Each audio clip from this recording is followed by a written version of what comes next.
CBI এর supplementary chargesheet পেশ হয়েছে, সেখানে অভিষেক বন্দ্যোপাধ্যায়ের নাম। কে এই অভিষেক বন্দ্যোপাধ্যায়, তার কি পরিচয় আছে স্পষ্টভাবে কোনো উল্লেখ নেই। তবে ইতিমধ্যেই অভিষেক বন্দ্যোপাধ্যায়ের ডায়মন্ড হারবারের এই যে সাংসদের আইনজীবী জানিয়েছেন যে সিবিআই অভিষেক বন্দ্যোপাধ্যায়ের ভাবমূর্তি নষ্ট করতেই নাম ঢুকিয়েছে অভিষেক বন্দ্যোপাধ্যায়। অভিষেক বন্দ্যোপাধ্যায় যে ভাইপো সেটা সবাই জানে, এবং ভাইপোর নিজের নামটা লোকানোর জন্য এরকম কথা বলছে। সবাই জানে, সমস্ত মিডিয়া চ্যানেলের মাধ্যমে এটা জানা গেছে যে সে 15,000 কোটি টাকা নাকি চেয়েছিল এই এসএসসি যাদেরকে চাকরি দেওয়া হয়েছে, ভুয়ো চাকরি, তাদের থেকে। এবং কালীঘাটের কাকু এটা বলেছেন যে এরকম সে টাকা চেয়েছিল, এবং যার ফলে তার নামটা যে সিবিআই সাপ্লিমেন্টারি চার্জশিটে এসছে। এবং এটা উনি ডিনাই করতে পারবেন না, কারণ আগামী দিন ওনাকে ইন্টারোগেশন ডাকা হবে এবং ওনাকে জানা হবে যে উনি কেন টাকাটা নেওয়ার জন্য চেয়েছিলেন।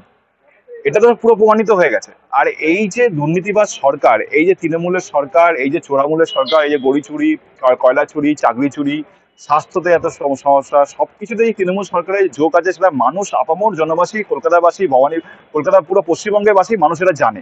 সুতরাং ওই ভবানীপুরের ওই শান্তিনিকেতন বিল্ডিং থেকে যে কত কোটি টাকার যে মানে দুর্নীতি আর কত কোটি টাকা যে ওখানে পৌঁছায় কালীঘাটের বাড়িতে, সেটা সবাই জানে। এবং এটা নিয়ে উনি যতই সাফাই দিক না কেন, আগামী দিন ওনাকে এর ইন্টারোগেশন হবে এবং ওনাকে সিবিআই কে ফেস করতে হবে। যার জন্য আমি বলবো যে ওনার আইনজীবীকে ইমিডিয়েটলি কিছু স্টেপ নেওয়া উচিত, যদি ওনাকে বাঁচাতে হয়। এই যে ভুয়ো কথা মিডিয়ার সামনে বলে কোনো লাভ হবে না। আলটিমেটলি আপনি জেলে যদি না যেতে চান, তাহলে আপনার আইনজীবীকে বলুন যে স্টেপ নিতে। দেখুন, বীরভূমের রাজনীতি বহু পুরনো রাজনীতি। কেষ্ট, অনুব্রত মণ্ডল যখন জেলে গেছিল, তারপর কাজল শেখ সেই পুরো বীরভূমের রাজনীতিটাকে তার দখলে নিয়ে নিয়েছিল।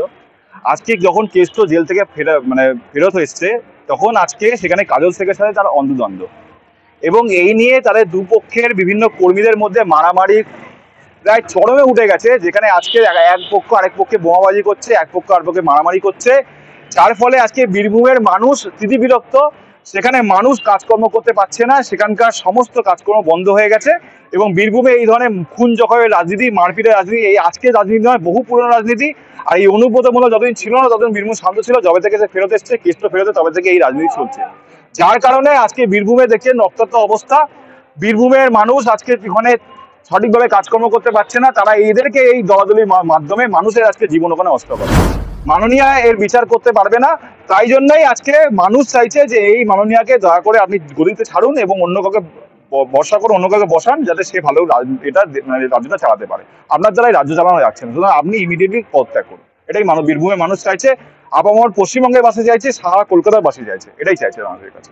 কলকাতা পৌরসভায় নয়া নির্দেশিকা, ঈদের দুটো ছুটি, আর এদিকে বাতিল করা হলো বিশ্বকর্মা পুজোর ছুটি, যেখানে মেয়র বলছেন যে টাইপোগ্রাফিক্যাল মিস্টেক।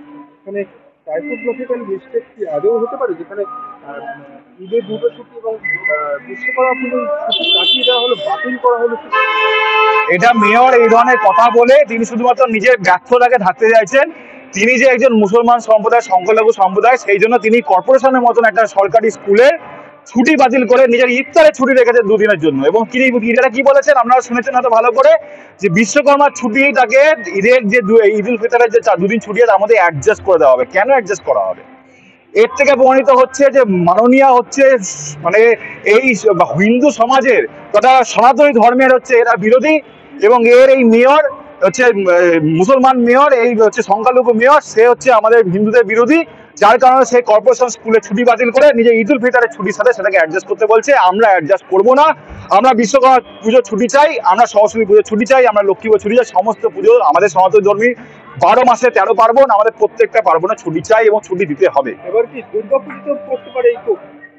এটা দেখা যাচ্ছে আজকে এই যে তৃণমূলের সরকার, এরা তো পুরোপুরি যে সনাতনী ধর্মী এবং হিন্দুদের যে বিরোধী, সেটা তো মানুষ বুঝতে পেরে গেছে। যার কারণে তারা আজকে দুর্গাপুজোকে কেন্দ্র করে তারা কি করছে, অনুদান দিচ্ছে। কিন্তু যতই অনুদান দিক না কেন, মানুষ জানে যে এরা হচ্ছে সনাতন ধর্মের বিরোধী এবং হিন্দু ধর্মের বিরোধী। এবং আগামী 2026-এর ভোটে মানুষ এদের বিচার করে দেবে। এবং আমরা ভবানীপুরবাসী হিসাবে এই তৃণমূলের সরকার দেখতে চাই না। তিনি নন্দীগ্রামে হেরেছেন, তিনি ভবানীপুর হেরেছেন, যেখান থেকে দাঁড়াবেন সেখানে হারবেন। এবং আমরা ভবানীপুরবাসী তাকে এই আমাদের ভবানীপুরের থেকে যদি দাঁড়ায়, তাকে আমরা হারাবো। এবং তারা পুরো তৃণমূলের দলকে, টিএমসি দলকে পুরো এই পশ্চিমবঙ্গ তথা কলকাতার বাইরে আমরা পাচার করবো। এখানে এই তৃণমূলের দলকে আমরা এখানে দেখতে চাই না, এই পশ্চিমবঙ্গে আমরা তাদের দেখতে চাই না। আমরা নতুন ভারতীয় জনতা পার্টির সরকার আসুক বা অন্য যে কোনো সরকার আসুক, তারা এসে ভালো কাজ করুক এবং আগামী দিন যদি ভারতীয় জনতা পার্টি সরকার আমাদের 2026-এ আসে, তাহলে আপনারা দেখবেন এখানে নতুন করে ইন্ডাস্ট্রি হবে, এইসব খেলা মেলা বিজনেস সামিট এসব কিছু হবে না। নতুন সরকার আসবে এবং নতুন করে ইন্ডাস্ট্রি বা মানুষ খেয়ে পড়ে বাঁচতে পারবে, এটা সবথেকে বড় ইম্পর্টেন্ট। এবং সনাতনী ধর্ম এখানে যেভাবে মানুষ তাদের ধর্মচালন করছিলেন সেভাবে করতে পারবেন, সনাতন ধর্মের এখানে জয় হবে। সামনেই 26-এ বিধানসভা নির্বাচন, তার আগেই বামেদের কি নয়া রণকৌশল, যেখানে হিন্দুদের ভোট টানতে মরিয়া বামেরা, যেখানে বামেদের সম্মেলনে দেখা যাচ্ছে রামকৃষ্ণ পরমহংসদেবের ছবি, লেনিন এবং মার্কসের ছবির পাশেই, তাহলে কি হিন্দুদের ভোট টানতে মরিয়া বামেরা? বামেদের সব দিক দিয়ে হচ্ছে, যতই ভোট টানার চেষ্টা করো বামেরা পারবে না, কারণ বামেদের সদস্য সংখ্যা দিনকে দিন কমে যাচ্ছে, নতুন করে কোনো সদস্য বামেদের বাড়ে না, যার ফলে আজকে বামেদের যা অবস্থা, যে বামেরা আজকে কোথাও নেই, পুরো সব জায়গায় তারা শূন্য হয়ে গেছে।